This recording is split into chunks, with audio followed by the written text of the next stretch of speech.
It's Friday night, so we take you now to Duffy's Tavern, starring Archie himself, Ed Gardner.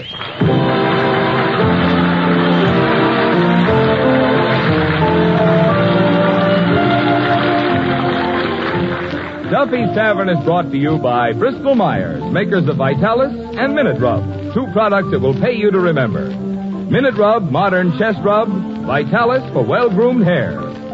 Minute Rub, Vitalis.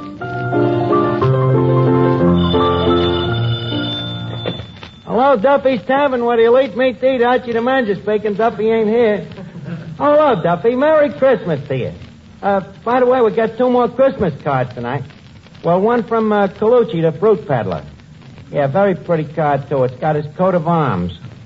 2 crossed bananas with a tomato rampant in the background. Yeah, and the other one's from Cavendish, the Undertaker. Yeah, it says, wishing you a joyous and Merry Christmas and a short but Happy New Year. P.S. Drop in and see our new Christmas wrappings. Yeah, you ought to be here, Duffy. Already the joint is reeking with Christmassy odor. Yeah, we're even putting on a show tonight, the Christmas Carol. What's an old play by Charles Dickens? Dickens. As in, go too deep. Yeah, well, the guy's a very famous writer, Duffy. Wrote David Copperfield, the Picnic Papers. That other one about the dame, you know. Oliver's Twist. Well, look, Duffy, I'm busy now. I got to rewrite the Christmas Carol. Yeah, well, I got to fix it up, you know. Some of the grammar is a little old-fashioned. I'll call you back, Duffy. Merry Christmas. Okay. Hey, Eddie. Yes? Look, it's Christmas. Why do you say we kind of infest the joint with a little Christmas flavor? Leave us put some mistletoes around and some holly wreaths, huh? Oh, we've practically got a holly wreath already. The customers at the bar is turning red, and the ones that just finished eating are turning green. Eddie, will you cut out the whiz me? I'm serious. Now, what could we do to make the joint a little more Christmassy? We could get a nice snow effect by whitewashing the sawdust. Yeah, that's a good idea. Sure, and I could trot around under the table with a little cask of brandy tied around my neck. Yeah, that'd be cute, like one of them St. Bernstein dogs.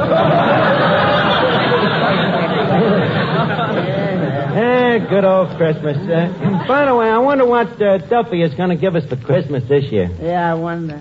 Hey, you know, I kind of got my heart set on the Hope Diamond. You hope.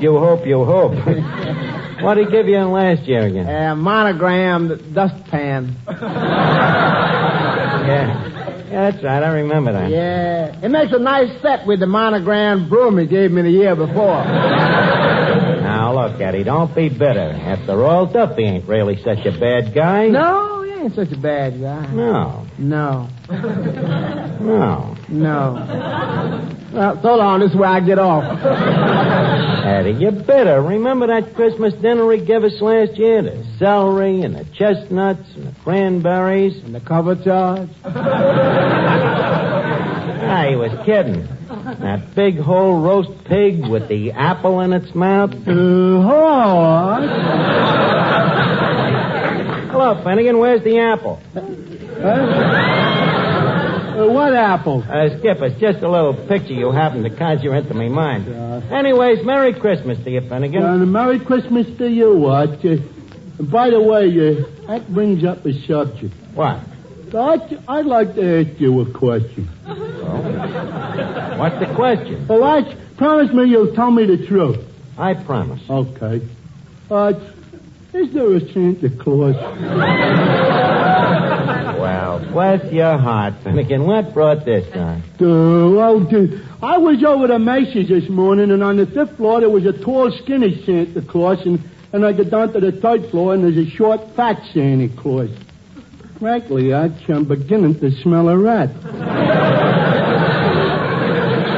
Now, tell me, will you? Look, I don't want to be no stool pigeon. I'd rather you'd ask somebody else. So, well, who am I going to ask, Arch? You asked me little brother Wilford, and he says there ain't no Santa Claus, but what does he know? He's He's only a child. Look, you put me in a very bad position. Well, you gotta tell me, Arch. I'm old enough to know. And I'm going to find out sooner or later anyway. Finnegan, please, I'd rather that somebody else. Oh, come on, Arch. You told me about the stork, didn't you?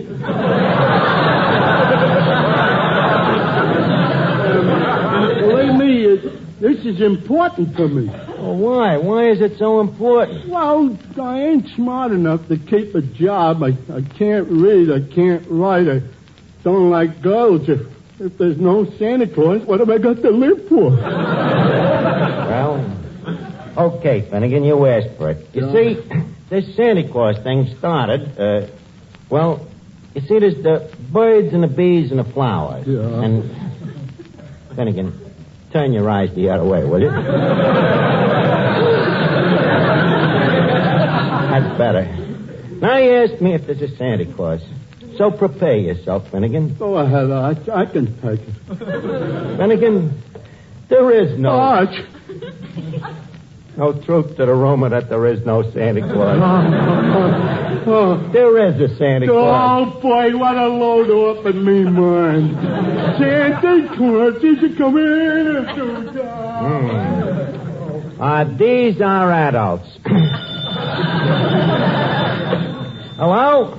Oh, just a second. Eddie, it's your girlfriend, Sonia Jones. Oh, my. The first official sign of Christmas. Hello. Oh, hello, Sonia. Yeah, Merry Christmas. Huh? Sure, I love you, sugar. What you doing? Is you alone, baby? Ain't that a man's voice out here? Or you're listening to the news on the radio? Sonia, how long has Gable Heater been calling you honey?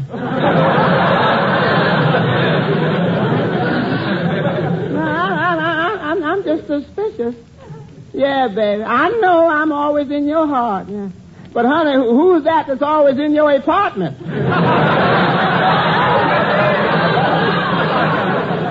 Huh? Well, Merry Christmas, honey. Yeah. By the way, extend the season's greetings to Gable Heater for me. Yeah, that's bad news tonight. Look, Eddie, why do you let that Sonia kick you around like this? What are you, man or you mouse? Pass the cheese. Say, Archie. Oh, hello, Miss Duffy. Hey, what's the matter with you today? Why? Well, you look even more battered than usual. Yeah, and that's just the way I feel. Gee, Archie, those department stores are terrible. You try to get near a counter and you take your life in your hands. They push you around, tear your stockings, step on your toes, gouge your eyes out. Well, what were you trying to buy? Nothing, I was just browsing. Well, that starts our conversation this evening on a nice idiotic basis. Yes. Yeah. Incidentally, I hear you're going to put on a Christmas show tonight. Yes. Well, needless to say, you'll want me to sing. On the contrary, equally needless.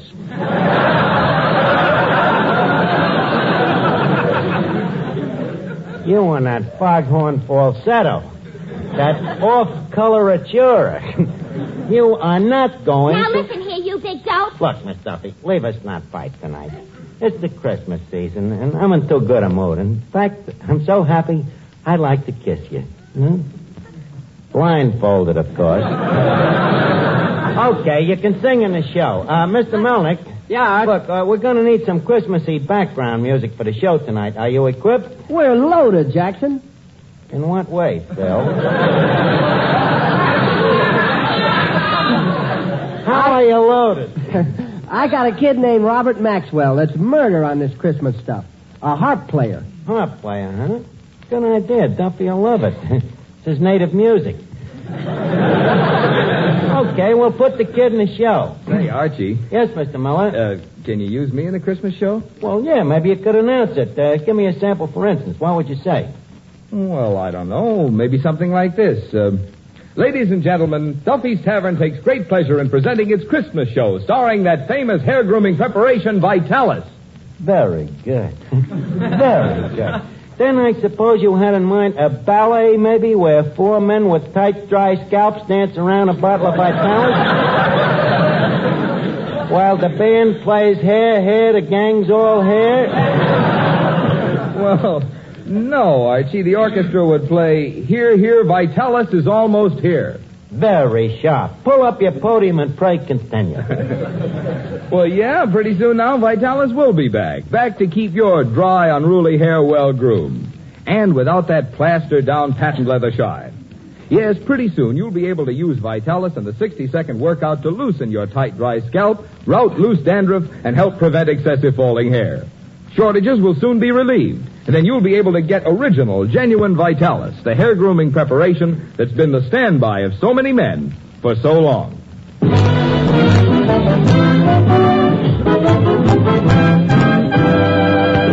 Okay, Eddie, we're all set. Now give me that bung starter. Thank you. Ladies and gentlemen, as you all know, each year we present our Centennial Christmas show. Now, that moment has just become right. So, I want you all to enjoy the show. Applaud when you like. Be merry. Have laughs. In other words, feel free to vent your spleen in any way you wish. So, without no further ado, leave us on with the show. Carry on, Mr. Miller. Thank you. Duffy's Tavern brings you Christmas music.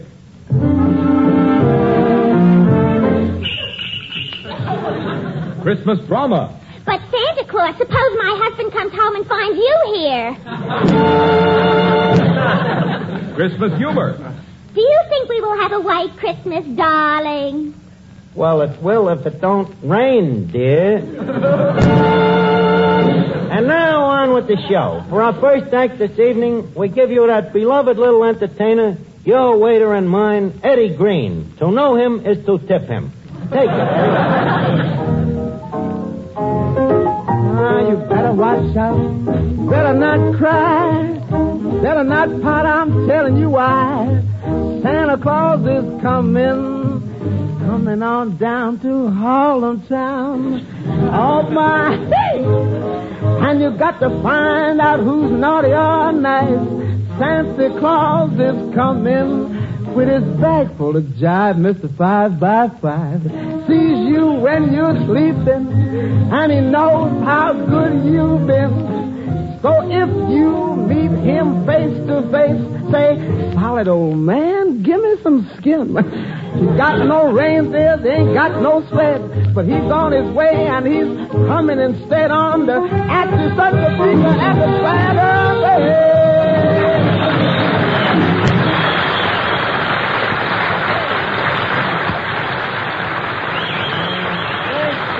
Thank you very much, Eddie Green. Now, for our next act, we reach into our Christmas grab bag, and what do we pull out? None other than Mr. Robert Maxwell's The World's Greatest Harpist. Okay, Robert, take us on a Miller side with a reach feet hubcap and send us solid with that old riff-raff sad sack, kid. Okay, take it away, Robert Maxwell.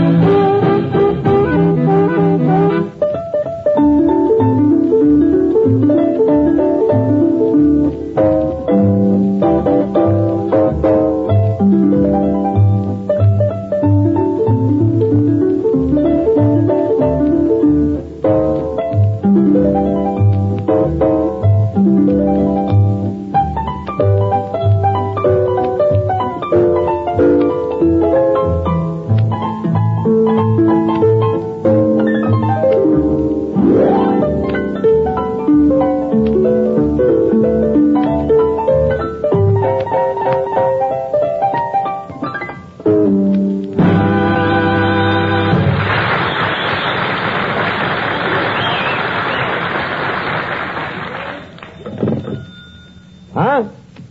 Well, Duffy, you gotta give the guy credit. He plays the thing with his bare hands. What? Mrs. Duffy says she would like to have a little more Christmas schmaltz, huh? Okay, boss. Look, Matty, can the kid jive out a little more dig beat with a riff on the schmaltz side? What? Oh, I see him talking to a square. Duffy says he would like something a little more befitting to the occasion of the season. Well, how about White Christmas? Okay, let him chop it away in a gut bucket.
Robert Maxwell, and incidentally, if that thing ever has any little ukuleles, name one after me. Now, to continue our cruise down Santa Claus Lane, we next hear from that great singing duet, Clifton, Finnegan, and Miss Duffy.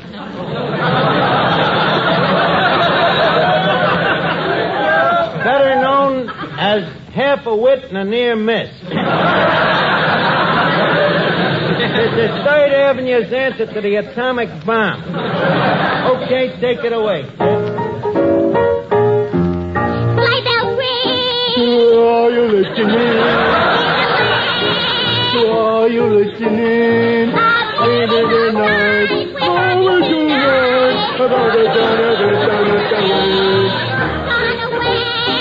Are you listening?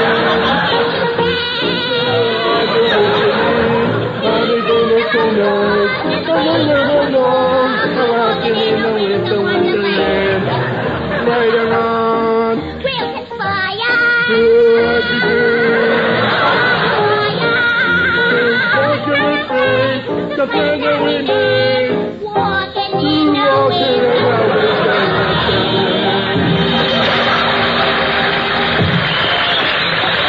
That was wonderful, kid.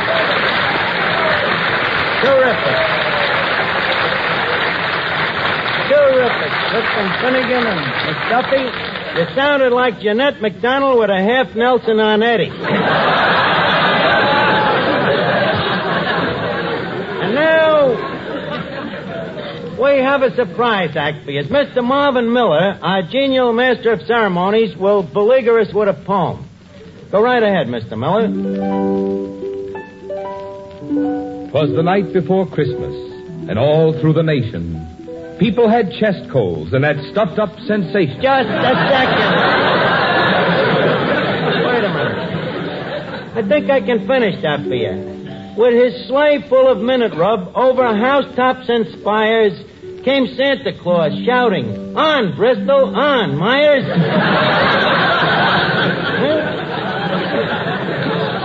Okay, Mr. Miller, you may now lapse into prose, if you please. Well, just to say that Minute Rub, a really modern chest rub, is wonderful to help relieve that uncomfortable cold misery. All you do is rub Minute Rub on your throat, chest, and back, and in a minute, Minute Rub gets to work and starts to relieve that clogged up feeling in the nose and throat. Starts to bring a feeling of warmth to those tight, sore chest muscles. And because Minute Rub is greaseless and stainless, it can't stain clothes or bed linens. So get a jar of Minute Rub and get relief from annoying cold misery the modern way, the greaseless, stainless Minute Rub way.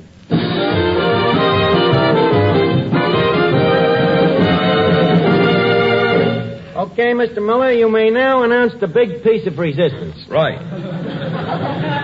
Ladies and gentlemen, we now present The Christmas Carol, written by the Dickens boys, Charles and Archie.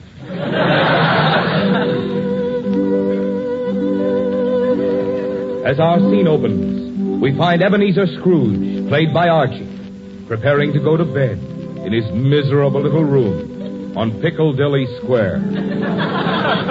All England is agog with Yuletime spirit. But for miserable old Ebenezer Scrooge, there is no Christmas. At the moment, we find him in an ugly mood, writing in his diary. Dear diary, had a pleasant day today. Bankrupted 3 widows, foreclosed 12 mortgages, and drove 9 families out into the snow. Barefooty, of course. Oh, Mr. Scrooge, sire. Oh, it is my butler, Godfrey.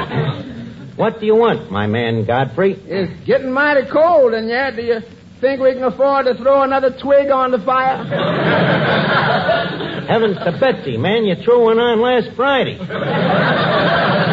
Do you think these twigs grow on trees?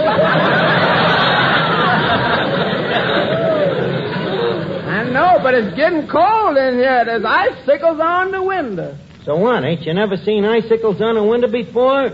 Not on the inside, sire. Oh, before I forget, the widow Scratchit called this morning. Scratchit. Is, she the widow of Willie Scratchit? I mean, Willie Scratchit? Yeah. She's the one you work to death squeezing limes in your lime house. She says you promised to pay her a pension of 2 pence a week. Well, get rid of her, Godfrey. If I have to go around paying 2 pence a week to every widow in Wessex, I wouldn't have a pair of pence to me name. Besides, it ain't my fault that husband of hers didn't save nothing out of what I gave him every week. But, sire, how much can one save out of 10 lashes a week? Bah, humbug. But the widow's downstairs starving, sire. Can't we at least give her a piece of bread? Oh, leave her starved. Them poor people is all alike. Greedy, huh, boss? Yeah. Give them bread today, and tomorrow they're back asking for water. Yeah, but, sire, this is Christmas. Christmas, how I hate it. Christmas trees, presents, happy people, goodwill. I hate Christmas. Yeah, but why do you feel this way, sire? I'll tell you why, Knave. Because I am a black-hearted, tight-fisted, bitter, stingy old skinflint. Oh, Duffy, not you, me.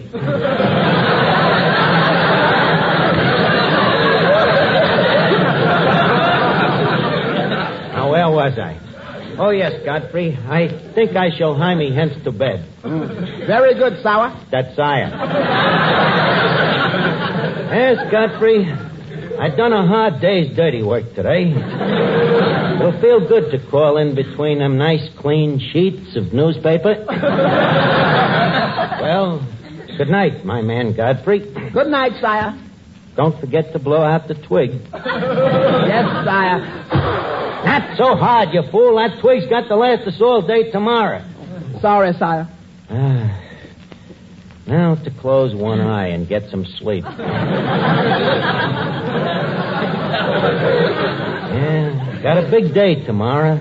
Got to sprinkle banana peels on the front steps of the old lady's home.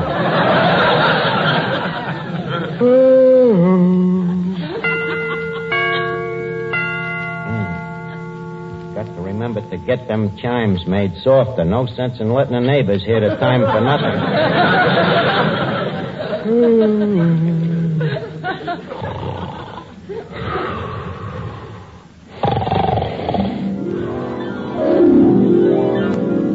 Ebenezer Scrooge, wake up. Who's calling me? Who are you? I am the spirit of Christmas. Bah, humbug. I have come to show you the suffering that your stinginess is causing. I'm going to take you to the house of the widow Scratchit.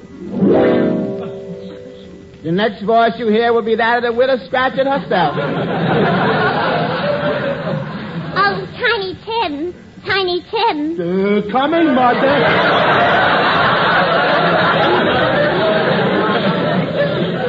Close the door, Tim. The flies are coming in, and we haven't got enough to eat ourselves. Mama, I am weak with hunger. I know it, my poor boy. Ain't we got nothing in the house? Even a crusted swieback? Not even a herring. Tim, land's sakes, this floor is cold. Where are your shoes? Come on, son, speak up. Where are your shoes? Tim, stop picking that leather out of your teeth and tell me, where are your shoes? Oh, Tim, you didn't eat them. Of course I did, Mama. I am only a little tot. My body must have nourishment. Mama, why is Ebenezer Scrooge so wicked? Oh, he isn't really wicked, son. He's just socially maladjusted. He hates to part with a buck. Oh, yeah? Well, I still say it's wicked of him to starve a nice little boy like me to death. Did you hear that, Ebenezer Scrooge? You have caused all this suffering with your stinginess. Spirit, you got me dead to rights. All of a sudden, I behold how low I have sank. Well, Ebenezer, what are you going to do about it? I'm going to give 50,000 pounds to Tiny Tim and Mrs. Scratchit. And the rest of my money, I will give to nothing but orphan asylums. Every one of them, from Essex to Wessex, from Wessex to Sussex, and as far north as Norsex. And I want to thank you, Spirit of Christmas. You have lighted up the way for me. You have learned me that it is better to give than to receive. Hello? Mrs. Duffy? Huh? He's over in the corner crying like a baby? Oh, get him over to the phone. We'll try to cheer him up. Come on, let's sing him a song, huh? Yeah. Hello, Duffy. What, stop crying, will you? Well, I know, and we love you, too, but Christmas ain't supposed to be sad, Duffy. Cheer up. It's Christmas is supposed to be gay. It's holly wreaths and Santa Claus and Prancer and Dancer and Dunder and Pilsner and...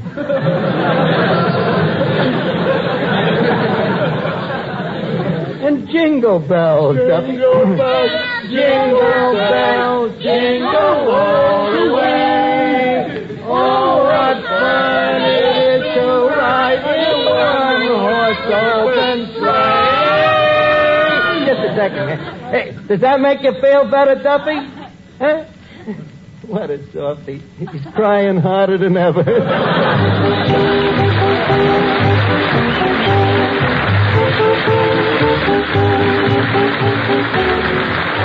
And now, ladies and gentlemen, it's time to leave Duffy's Tavern for this evening, but let's meet here again at this same time next Friday night. In the meantime, if you have a cold, remember Minute Rub. And for well-groomed hair, remember Vitalis.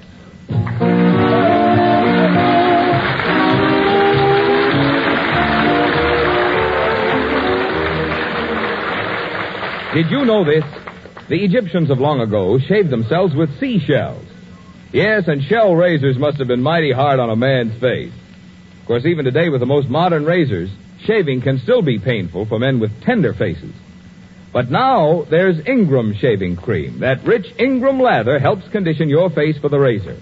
You enjoy cool, soothing shaves. You better try Ingram yourself. Remember, comfort means coolness. Coolness means Ingram.